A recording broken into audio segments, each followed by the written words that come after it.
Hello everyone, hope you guys are having a good day. It is March 3rd, and today I am back here with another video. Today we're going to be talking about uh, the next upcoming storm systems. Now there's a few of them coming around in the next week.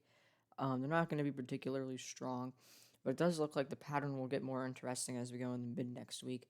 And we're going to be talking about that in today's video. But yeah, let's get started. So we do actually have a chance of severe weather tomorrow. It's in areas of western Oklahoma and northeastern Texas. Pretty much the northeastern part of the Texas Panhandle, not actual northeastern Texas.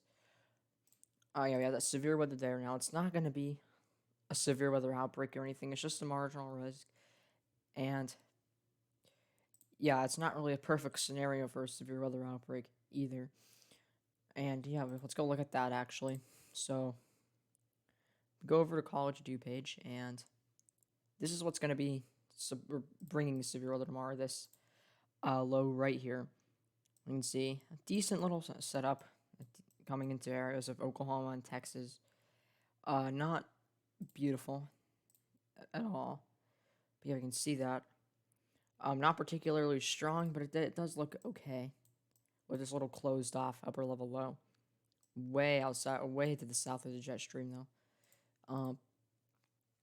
Yeah, so that moves to the southeast, and then it gets kind of absorbed up into the jet stream once it goes into the Florida area. So that could help reduce risks for severe weather in Florida when it comes through Florida. Now, we have that marginal risk right there. The SPC's only threat they're expecting is hail. They only have a 5% hail threat. Now, that doesn't mean that damaging winds are going to be non-existent or gusty winds. There's still likely going to be gusty winds with storms tomorrow. In this area, they're just good. The main threat is hail. All right, so now let's look at some of what we could actually see tomorrow. Let's go to the NAM nest or the NAM 3. And let's just look at simulated reflectivity first. So it does have some interesting storms kind of right to the southeast of the surface low. Maybe even going in areas like Oklahoma City also. Maybe bringing some thunderstorms into that area. Now, let's look at 180 ML Cape. Now, we actually do have a decent amount of it in this little area tomorrow, of almost 1,000 to 1,200, maybe 1,300. So that's actually not that bad. Then as this moves further to the south, Friday we have another maybe smaller. Cape doesn't tell you everything for severe weather. We do have a little bit of energy in eastern Texas, maybe even all the way in the Mississippi in some areas to the southeast of this low on Friday afternoon. So maybe we get something there. Let's actually go ahead and look at that. Let's look at simulated reflectivity. There's not a lot we can do with severe weather forecasting on College Due page, which kind of sucks, especially with the NAM nest or the NAM 3. Which, the NAM nest does not show anything going off in this area. It does maybe show some single cells trying to go off by Oklahoma City. We have a little bit of energy. That's on the kind of northwest side of that low.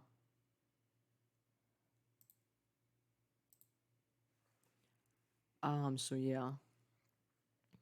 Maybe looks like Friday. Could maybe not it's not I don't think we're gonna have a severe weather risk Friday. From what I've been seeing. But let's actually go to the NAM model so we can look at it a little bit more detailed. Because with the NAM on College Due page, you can look at a lot more. We now have access to helicity, mid-level lapse rates, lid strength index, and that kind of stuff. So we don't have like anything that's really helpful. But we actually do have some really steep mid-level lapse rates tomorrow. Look at this. This is definitely going to be causing us to have a large hail threat. Right on the south, on the southeast side of this lower, we have those southwesterly winds. We have a lot, or very hot, very steep mid-level lapse rates. You can look at that 9 in that area. So that's going to be contributing to our large hail threat. And even in areas of northeastern Texas, maybe Friday afternoon, we do have some elevated lapse rates in that area. So maybe could get maybe some hail, but it does look like energy will be a little bit more limited, and we won't really have a good setup upper levels to actually support severe weather. If we do get anything on Friday, it's likely not going to be long-lived. or even or even live for long at all. It's going to be very short-lived. And then let's move down to Florida and see what we have for Saturday in Florida. So first off, let's look at the 500 millibar winds. I like to look at 500 millibar winds. You see, we don't have this. It seems to be mainly positively tilted. This is Saturday morning though, so we don't really have enough energy to support like overnight storms that are going to be strong. Maybe some thunderstorms are not severe weather. The main risk is in the afternoon, but it looks like it's a pretty terrible setup for Saturday afternoon. But this doesn't tell at all. So let's go to Saturday afternoon. Yeah, we do actually have decent lapse rates though for Central and South Florida. North Florida, they're very limited. But Central and South Florida are actually decent lapse rates. 7, almost 8 in some areas. That's not terrible we can look at Helicity. Now, one thing about College of DuPage's Helicity is it likes to not really show everything. Now, we do have a lot of Helicity. Look at this, almost 1,000 in some areas of Central Florida. So maybe we could get something Saturday. It doesn't look like a good setup though, at all. But a marginal risk is definitely not out of the question. I don't think it's likely though. But I think Saturday there might be a little bit of a better chance for severe weather than on Friday. But I do think by far Thursday, which is tomorrow, is the best day for especially large hail. Tomorrow there could be some pretty large hail in this area of western Oklahoma, maybe the Texas Panhandle also. Now let's go look at models. So we do have, like I said, the pattern is going to get a lot more active as we go into mid next week. You can see that's our little storm system. It goes down into Florida this weekend, moves out by Sunday morning, leaving behind a little bit of showers across Florida. And we have high pressure dominating much of the east. So that's going to help to block a little bit. But it looks like Tuesday we could maybe get a little bit of unsettled weather in the northeast. Not significant though at all. But as you guys can see, this is Tuesday early morning. We can see we have wind or southerlies coming up through the plains. We have not a strong wind, but we have a lot of widespread mountain snow, and even maybe lower elevation snow in the west. And this low is going to be our next big one potentially. Now we're going to talk about that because we've had a lot of model disagreement for the past couple of days as this is a week out. But every model is showing some kind of storm system around mid next week. Oh yeah, we can see Tuesday, 21Z. We have a 989 millibar low in southern North Dakota. A lot of heavy snow in this area, even up into northern Minnesota. And very windy in front of this. Look at that. Look how close it is. Or look how tightly those bars are packed together.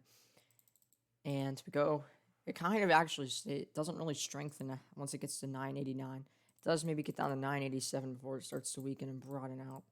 You can see very windy conditions in a lot of areas in the Midwest, the plains, and maybe a lot of heavy snow in some areas. So definitely, this is going to be your next storm system to watch, definitely. And we go after that. The GIFS is hinting at maybe another storm system. This one could be just as strong. It'd even bring maybe more organized snowfall to areas of South Dakota, Nebraska. This one looks a little bit more organized after this. Now, this is over a week out, though, so we're not really going to look at that one too much. But let's look at the European, see how the European and the GFS kind of compare. Because we've had a lot of model disagreement, especially the Canadian. The Canadian disagrees from the GFS a lot. The European seems to be agreeing with the GFS a little bit. It has the low a lot further to the south Wednesday. This is Wednesday afternoon. Very windy in the plains once again. Even in the Midwest, we have a lot of wind. Mostly rain, though, for March 10th in the afternoon. But we do maybe have some snow in the mountains left over still. Maybe a chance of it mixing in North Dakota. Now, this is the European, though. The GFS shows a completely different story. But yeah, we can see this moves to the northeast. Strengthens a lot in northern Minnesota, even in Minnesota, pretty much the whole state of Minnesota. 980 millibars. This is Thursday morning, the 11th. And we have moderate, maybe even some heavy snow in eastern South Dakota, eastern North Dakota, and western Minnesota. And maybe a chance of severe weather in front of this. That's kind of questionable right now, though. So that's the European. And the European does also show another storm system after that. But that's, like I said, that's very far out. Now let's go to the Canadian. The Canadian's always been an outlier for this next storm system. We can see the Canadian actually agrees with the GFS for once. The Canadian has it much further to the, or not much further, has it a little bit further to the north though than the GFS. Much further to the north than the European though. And it doesn't have it as strong. We don't have a lot of moisture with this, so we don't get a whole lot of heavy snow. We just have a lot of light to moderate snow. So kind of just like a classic North Dakota, Eastern Montana event. Not really heavy snow, but we could, if we can get enough moisture, like the GFS is showing, enough moisture from the Gulf, then this could actually be maybe a blizzard now. That's pretty unlikely, or not pretty unlikely. That's not likely at this point. It's possible, but it's not likely because the confidence is very low with this storm system. But it does look like we're going to have a much stronger, or a much sort of, much, what is the word for it? A much better pattern if you want snow in the middle, towards the middle of next week. Right now, it's actually pretty warm across the plains. Not warm, it's for like the northern plains, it is warm for their standards. 50s, even some 60s in South Dakota coming up. But yeah, that'll wrap up this video. Hope you guys enjoyed it. I will be back tomorrow, but yes, bye.